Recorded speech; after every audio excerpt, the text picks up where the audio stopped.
हरिओम। ज्ञान का सुनने वाले सभी पुण्यात्माओं को मेरा स्वागत है।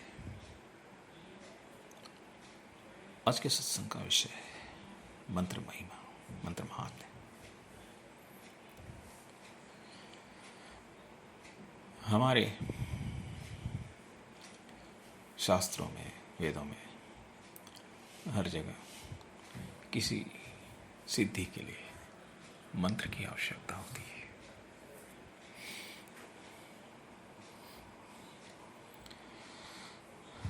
तो यह मंत्र का मतलब क्या है? मंत्र कितने प्रकार के होते हैं? मंत्र से क्या फायदे हैं और क्या नुकसान है? बस यही हम थोड़ी सी चर्चा करेंगे। देखिए, हर युग में एक अलग अलग पद्धति बनाई गई है। मंत्र, यंत्र, तंत्र, इस तरह से। तो मंत्र के बारे में बहुत हल्के में कहा जाए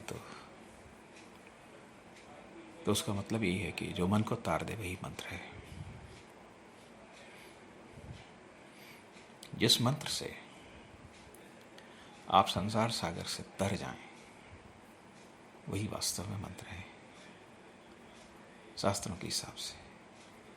इसके अलावा मंत्र से सिद्धियां भी मिलती हैं, मंत्र से संकल्प पूरे होते हैं, मंत्र से बहुत सारे कार्य होते हैं, मंत्र से विनाश भी होता है। अब ये निर्भर करता है कि आप किस मंत्र का जाप कर रहे हैं और आपकी कौन सी सिद्धि का लक्ष्य आपने रखा है। तो वस्तुतः मंत्र 3 प्रकार के होते हैं। एक होते हैं वैदिक मंत्र, दूसरे होते हैं साबरी मंत्र, और तीसरे होते हैं आभिचारिक मंत्र। इन्हें 3 वर्गों में बनाया गया है। तो इन तीनों की अलग अलग विशेषताएं हैं, वो मैं आपसे कहूँगा। वैदिक मंत्र जो होते हैं, जो हमारे वेद में ऋषियों के द्वारा दृष्टा हैं, वे दृष्टा हैं, उन्होंने खोज की मंत्रों की। मंत्र पहले से थे, उन्होंने खोज की, इसलिए उनको दृष्टा कहते हैं।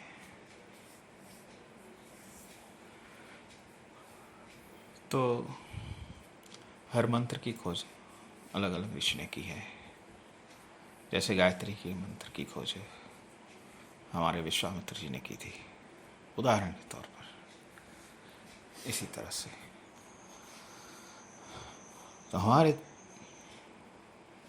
जो देवता हैं वस्तुतः 5 हैं, जिन्हें हम आदिदेव कहते हैं। ये 5 देवता हैं ब्रह्मा जी, विष्णु जी और विष्णु के अवतार, शंकर भगवान, शिव जी, सूर्य भगवान और गायत्री माता माने आदिशक्ति। ये पंचदेव कहते हैं हमें। तो जो लोग इस पंचदेव में से किसी का भी मंत्र का जप करते हैं, वो उस देवता की सिद्धि को प्राप्त करते हैं। और इनमें से किसी का भी मंत्र आप जप करें तो आप किसी न किसी तरह से तर सकते हैं।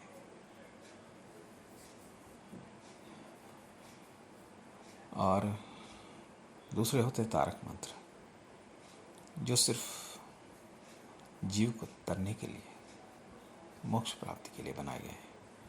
वो मंत्र सिर्फ 2 हैं, एक है राम नाम और दूसरा है प्रणाम यानी ओंकार। अगर इस 2 मंत्र को आपने इवन जो आदमी मौत के मुंह में पड़ा है उसके कानों में भी अगर आप इस मंत्र का जप कर दें 3 बार तो उसकी सदगति निश्चित है। इनमें इतनी प्रभाव है। ये तारक मंत्र हैं। तो ज़्यादातर लोग वैदिक मंत्र का आश्रय लेते हैं। वैदिक मंत्र से आपको शांति मिलती है, भक्ति में उन्नति होती है और कर्म बंधन से धीरे धीरे आपको छुटकारा मिलता है। ऐसा करते करते आप ज्ञान के रास्ते भी चलने लगते हैं, ज्ञान प्राप्त कर मुक्त हो जाते हैं। ये वैदिक मंत्र है। दूसरे होते हैं साबरी मंत्र। साबरी मंत्र जो होते हैं वे किसी उद्देश्य से किए जाते हैं। उस मंत्र का असर उस उद्देश्य की पूर्ति तक ही रहता है। जैसे किसी को धन की ज़रूरत है, उसने लक्ष्मी जी का मंत्र का जप किया है तो वो मंत्र धन प्राप्ति तक ही उसका रहता है। किसी ग्रह दशा खराब है तो उस ग्रह के लिए अलग अलग मंत्र हैं। उस मंत्र के हिसाब से उस ग्रह के जप किए जाते हैं। इससे वो ग्रह दशा दूर हो जाती है। किसी को ऐश्वर्य की प्राप्ति है, किसी को यश की प्राप्ति चाहिए, किसी को कुछ जैसे कि ज्ञान की प्राप्ति है। तो हर इंसान की अपनी अपनी ज़रूरत है। तो इन ज़रूरतों को पूरा करने के लिए साबरी मंत्र होते हैं। और तीसरे होते हैं अभिशारिक मंत्र। ये अभिशारिक मंत्र जो होते हैं ये हमेशा दूसरे का अनिष्ट करने के लिए किए जाते हैं। ये मंत्र ज़्यादातर भूत प्रेतों को वश में किया जाता है। डाकिनी, शाकिनी, पिशाचिनी, इस तरह की जो आत्माएं हैं, बुरी आत्माएं हैं, उनको वश करने के लिए ये मंत्र का प्रयोग किया जाता है। तो इस मंत्र से वश करके वो लोग अपनी मनचाही कार्य की पूर्ति कराते हैं। जैसे मूठकरणी हो गया, किसी के ऊपर अविचार करना, काला जादू, इस तरह के जादू टोना, इस टाइप की जो मंत्र होते हैं ये अभिशारिक मंत्र है। तो इनमें इंसान एक बार फंस जाए तो निकलना बहुत मुश्किल होता है, क्योंकि मंत्र पीछा नहीं छोड़ते, ये गर्त में ले जाते हैं। आप किसी एक बुराई करने के लिए आपने मंत्र का जाप किया तो फिर किसी और बुराई को आपकी ज़िंदगी में आ जाएंगे, फिर उसके लिए फिर भागते रहो। इस तरह से आप गर्त में गिरते चले जाएंगे। तो इंसान की कोशिश यही रहनी चाहिए कि वो अभिशारिक मंत्र का सहारा ना ले। साबरी मंत्र भी कुछ हद तक ठीक है, लेकिन वो उत्तम नहीं है। अगर कोई उत्तम मंत्र है तो वो वैदिक मंत्र है। आप किसी सद्गुरु के पास जाएं, उनसे वैदिक मंत्र की दीक्षा लें, फिर उसका जप करें। जब आपके मंत्र की 1 लक्ष्य यानी 1 लाख आपके मंत्र के नाम के अक्षर की 1 लाख माना, 1 लाख जप करने से आपकी उसमें अक्षर की सिद्धि होती है। तो जैसे कि किसी के पास हरिओम मंत्र है, तो अब हरिओम में 3 अक्षर आते हैं। तो इसकी जो जप करने की विधि है, विधिवत अगर 3 लाख जप करें तो इस मंत्र की सिद्धि हो सकती है। इस तरह से किसी के अष्टाक्षरी मंत्र है, किसी के पंचाक्षरी मंत्र हैं, किसी के 12 अक्षर मंत्र हैं।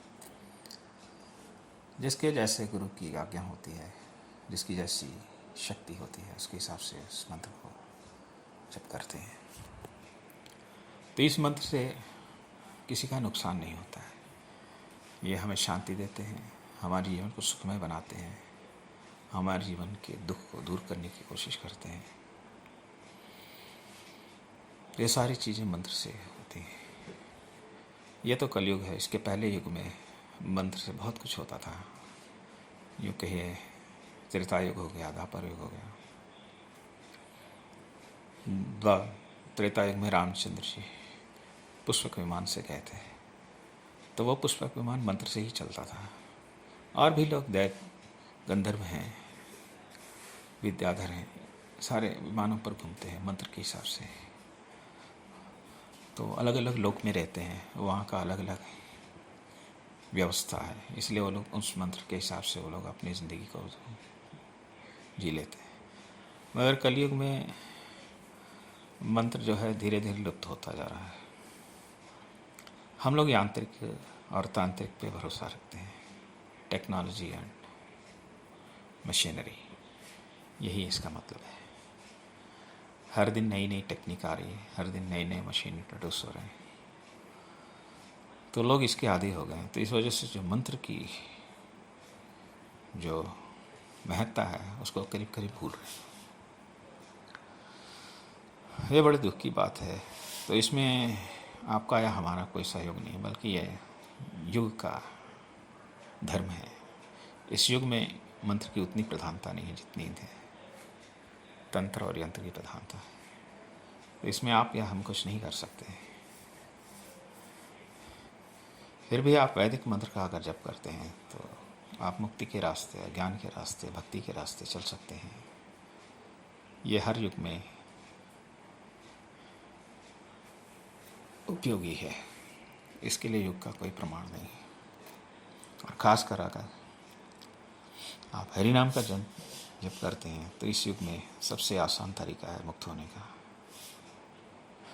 इससे आपके पाप कट जाएंगे, आपको ज्ञान के रास्ते, भक्ति के रास्ते प्रेरणा मिलेगी और इसके सहारे आप मुक्ति भी पा सकते हैं।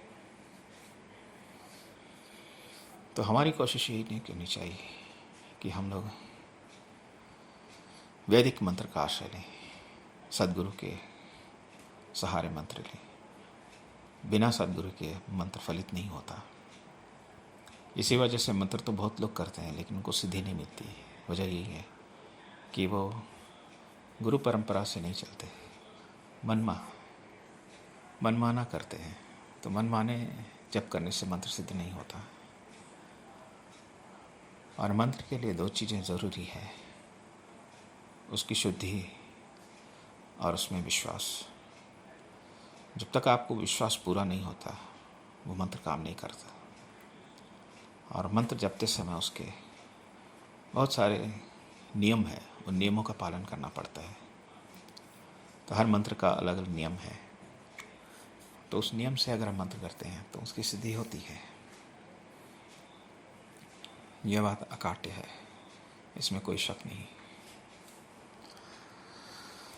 तो ये हमारे ऊपर है कि हम मंत्र का उपयोग किस तरह करते हैं और मंत्र की कितनी साधना करते हैं और मंत्र से कितना लाभ लेते हैं।